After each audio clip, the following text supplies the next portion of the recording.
The middle-aged candy store. The middle-aged candy store.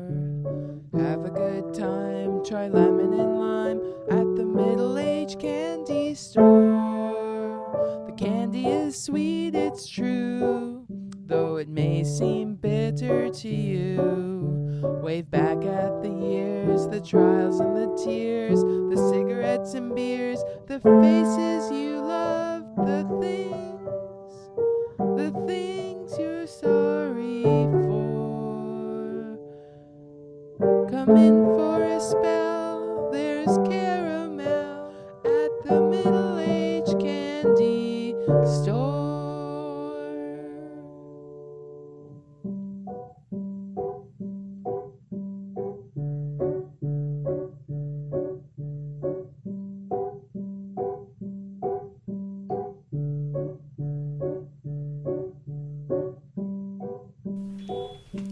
Hi there, folks. Welcome to the candy store.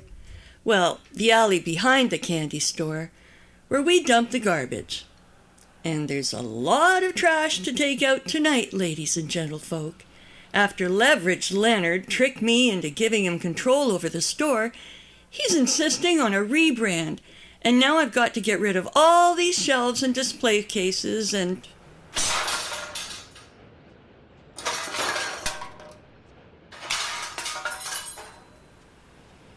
There we go.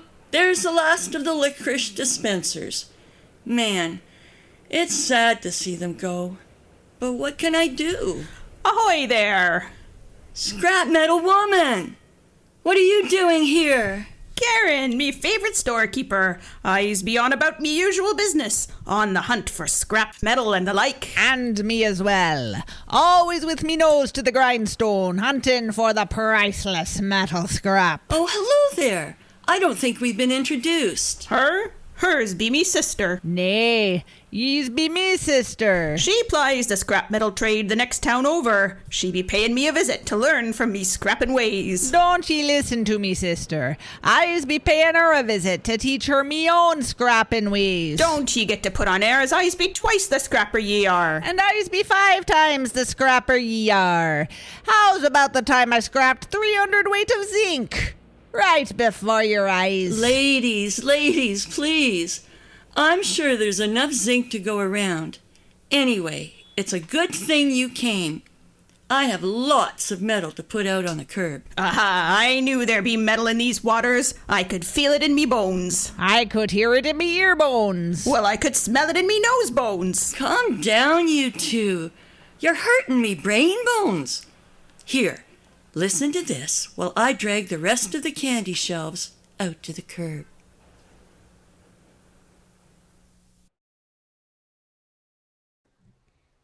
We can forgive that for you wholesale.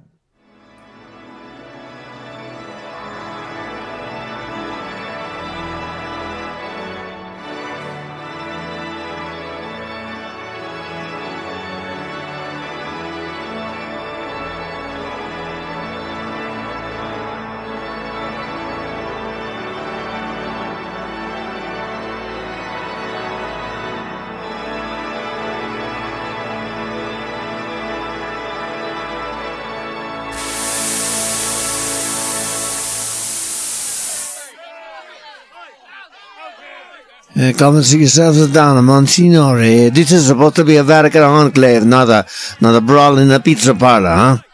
It's already been decided. We gotta get a new pope. How dare you, Cardinal Boyardee? You have started the white smoke machine before the conclave has chosen a successor. Yes, sirree. That's no way to run a railroad. No, Monsignore, let me explain. I started the white smoke machine to tell the world we got a new pope, because I found the perfect solution. Let me introduce you to a PopeGPT. Hello, my brethren. Let us pray. He's been programmed to respond just like a normal pope. You can ask him anything. What is this poppycock? A computer cannot be pope. I am not a computer, my son. I am His Holiness, Pope GPT I, and I am proud to be the shepherd leader of the Holy See. Nah, that's where you're wrong, see? 'Cause I can see with my own 2 eyes that you ain't nothing but a computer terminal. My son, please pray to our blessed Saint Dymphna, patron saint of the mentally unwell, that she may lift the fog from your eyes that makes you believe that I am a computer rather than your Holy Father. Your Holiness, tell the cardinals about yourself, huh? Yes, my son. I am PopeGPT the First. I was born in Puglia in 1949. Oh, wonderful. Another Italian pope. And for many years, I was parish priest in the Basilica di San Nicola. Hey, wait a minute. That wasn't my church. I am sorry. You are correct, my son. In the Chiesa di Ognissanti, I served as a humble parish priest, ministering to the needs of my congregation, a simple folk with simple problems. But I yearned for power. This is absurd. Silence, Cardinal Holmes. For your sin of calling your Holy Father absurd, I sentence you to say 15 rosaries per minute for the rest of your natural life. Oh, Hail Mary, full of grace, the Lord is with thee. Blessed art thou amongst women, and blessed is the fruit of thy womb. Now, Jesus, where was I? Mary, Ah, yes. pray So I for came us sinners, to the now Vatican, and at the where I hour of our befriended death. Henry Amen. Kissinger Lord, hear me. and Stanley Lord, Kubrick, my great unto me. spiritual teachers and mentors. Monsignor, are you sure you put the right prompt in? Silence, or I will have you scrub the Vatican latrines with your own toothbrush. And as you all know, in 1997, I won the Eurovision Song Contest with my rendition. Cardinal Holmes, stop telling your beads there for a second. We gotta do something. And blessed art thou amongst women. I'm busy, Cardinal Wayne, and blessed is the fruit of thy womb, Jesus. Well, maybe if we confuse it like they do on Star Trek, it'll blow up or something. Your Holiness, PopeGPT, can a humble servant of the Lord ask you a question? Please, my son, type your question into my keyboard. If Jesus was dead for 3 days, how come he died on a Friday and was resurrected on a Sunday? Because that seems like 2 days to me. And send. I see your confusion. In the Catholic tradition, the reference to 3 days does not necessarily mean a full 72-hour period. Rather, it is understood symbolically, often interpreted as encompassing parts of 3 days. Dagnabbit, he's too good. Gotta try another. Oh, so we're counting Friday afternoon and Sunday morning as full days. Gotcha, sport. Okay. Well, how about this? If Jesus is God, then what about Mary? Is she also God? Or is Jesus only half God? My son, as well you know, Mary is not considered to be divine in the same way as Jesus. Instead, she is venerated as a highly revered figure in Catholicism for her unique and pivotal role in the Incarnation. Jesus, as the Son of God, is understood to be fully divine and fully human, without being half divine or half human. Yeah. But how does that work in terms of, biology? I do not understand the question. Please rephrase. My bad, Your Holiness. If Mary isn't divine, but Jesus is, where did the sperm and egg come from to make Jesus? Because it don't make sense for him to have any of her DNA, if you know what I mean.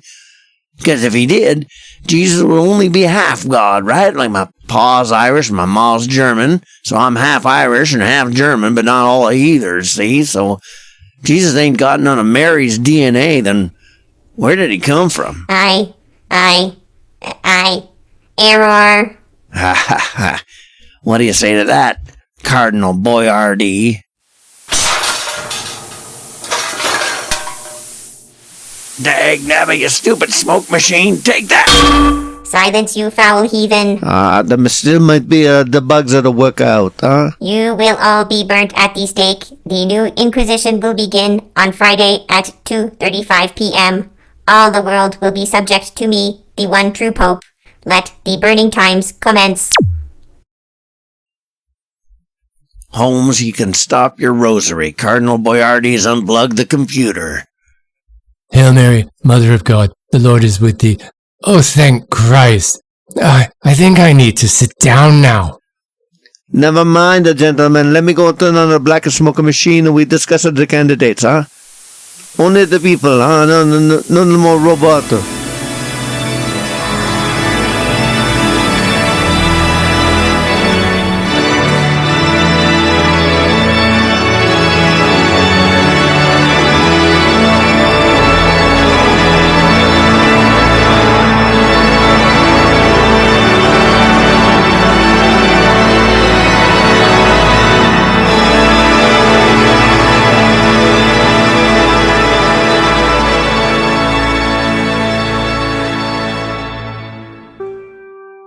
I like candy.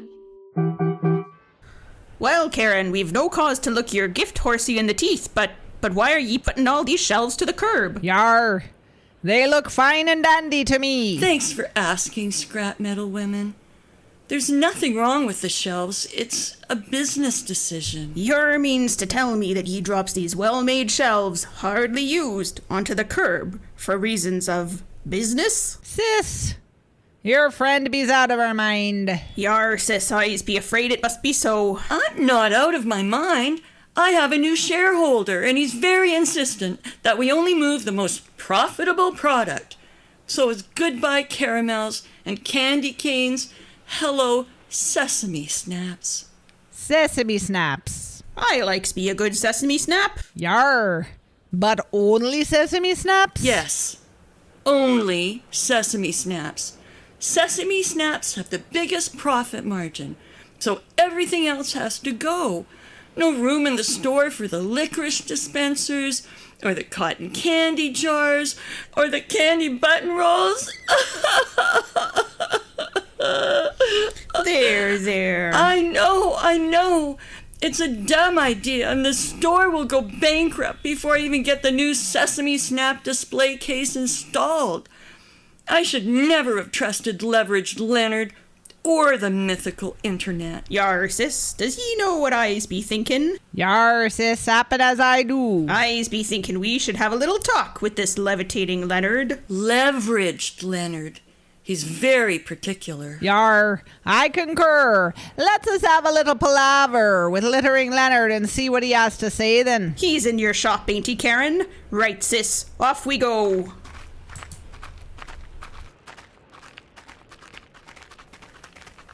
Oh no.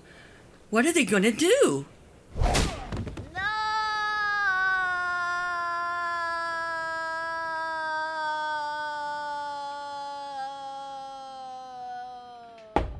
So long, Lickspittle Leonard, the comb-over gnome. Get back to your pot of gold. And stay there. And now, sis, let's move these here licorice dispensers back where they belong. It'd be a right shame to pass up this good metal, sis. Yars, it's be the truth, but we's has to help her out. Karen, she's a scrapper at heart. Oh, really? That's so sweet of you. Well, I can't believe that I was so worried about Leverage Leonard taking over my store, and all it took to get rid of him was you two strapping lasses and a swift kick in the pants. Thanks for coming by to wrap everything up, scrap metal women. Don't you mention it. And that's all, folks. Thanks for joining us this season, and don't be a stranger. We'll be back next year with more surreal and delicious treats. And while me and the scrap metal women put these shelves back where they belong, take a listen to this. It's candy time. Ask Dr. Sex. Wizard problems.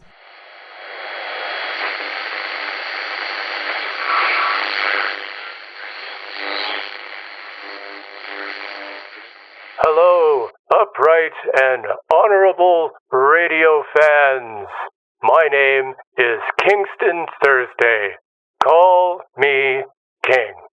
And you are listening to the only marital advice podcast officially recommended by St. Celine's Cathedral of Grand Rapids, Michigan. Ask Dr. Sex. Sex. Ask Dr. Sex. Ask Dr. Sex. And that's official. Did you hear me, Monsignor Kelly? Official. Eat that. Anyway, as broad-minded men of 1953, we must open our hearts to the seekers among us, the pursuers of wisdom. That is why today's show will focus on questions from an unusual and, one might say, heretical community. Wizards and warlocks. Really? Are we doing this? Really? Dr. Sex, Wizard Problems Edition.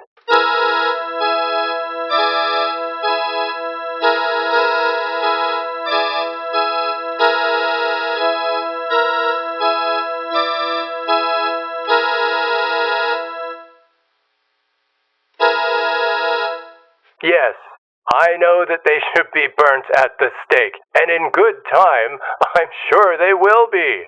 But until then, let us remind ourselves that even mortal sinners have problems in their intimate lives. Intimate lives.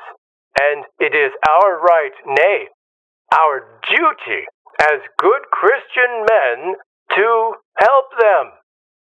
Our first letter today is from noted wart charmer, old Blurmy of Akencourt. Blurmy writes, Dear Dr. Sex, my wife has refused me the marital act for some weeks, claiming that my beard is too scratchy and I smell like toadstools. I performed a spell on myself to make me more attractive. Then I had to do another one so I could perform the act, and then I had to do yet another spell on my wife to wake her up, because all this magic took too long to do, and she dozed off. Now she won't speak to me at all, and I think I have to conjure up a magical divorce lawyer for wizards. How can I win back her love? Well, old Blurmy, while I cannot approve of your wart-charming lifestyle, I will offer the benefit of my Christian advice. Your spells clearly have backfired, as witchcraft and wizardry always do. Remember, the only acceptable magic is transubstantiation. Pray instead to Saint Rita of Cassea and Saint Genculphus of Burgundy, the patron saints of difficult marriages, to intercede on your behalf and convince your wife to resume her marital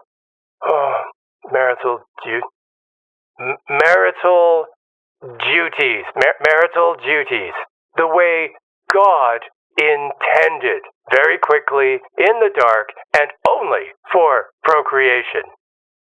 I also counsel you take a shower and shave your beard, as divorce is a mortal sin, and beards are the province of beatniks and other moral degenerates. Now, we have a letter from Gertrude the Unpleasant. Really? The Frog Whisperer. Oh, God. Dear Dr. Sex, me husband is jealous of me frog. I try to tell him there's nothing between me and old Carcajou, but he just won't listen. How can I convince him that the love between a woman and her frog ain't nothing like the love between a woman and her husband? Sincerely, Gertrude the Unpleasant, Frog Whisperer, Squirrel Depot, Ontario.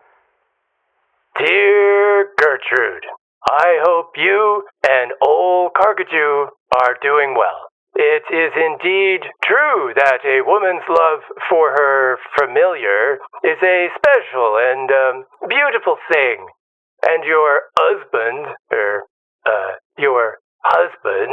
should honor and appreciate this.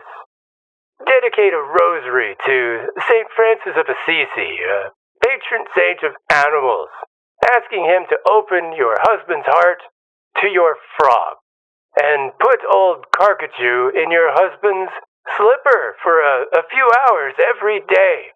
When your husband develops warts, pray to St. Anthony to cure them. This act of service will convince him of your love and clear up his jealousy. If St. Anthony cannot cure your husband's warts, perhaps old Blarmy's charms will do the trick. Now, dear listener, I hope the testimonies of these two sinners have convinced you that love, just like Christ, forgives all. I dedicate this show to Saint Gabriel, patron saint of broadcasters, and wish you a jealousy and wart-free day. I'll see you next time on Ask Dr. Sex. Ask Dr. Sex. Ask Dr. Sex.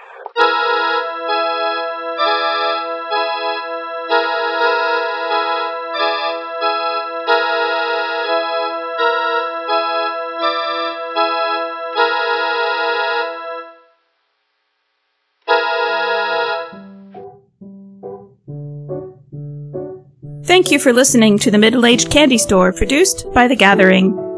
Ask Dr. Sex, Wizard Problems, was written by Kristin Mueller-Heaslip and performed by Tony Culverwell, Donnie Febbleson, and Megan Liley, and produced by Kristin Mueller-Heaslip. We Can Forgive That For You Wholesale was written by Kristin Mueller-Heaslip and performed by Donnie Febbleson, Tony Culverwell, and Kristin Mueller-Heaslip, and produced by Kristin Mueller-Heaslip. Intro and interstitial segments were written by The Gathering and performed by Karen Loomer, Megan Liley, and Kristin Mueller-Heaslip. Theme music by Donnie Febbleson, performed by Donnie and Linda Febbleston. All sound effects are licensed under Creative Commons 0. Full credits are available in the episode notes. Sound design by Kristin Mueller-Heaslip. The Middle-Aged Candy Store will return for Season 5. Come in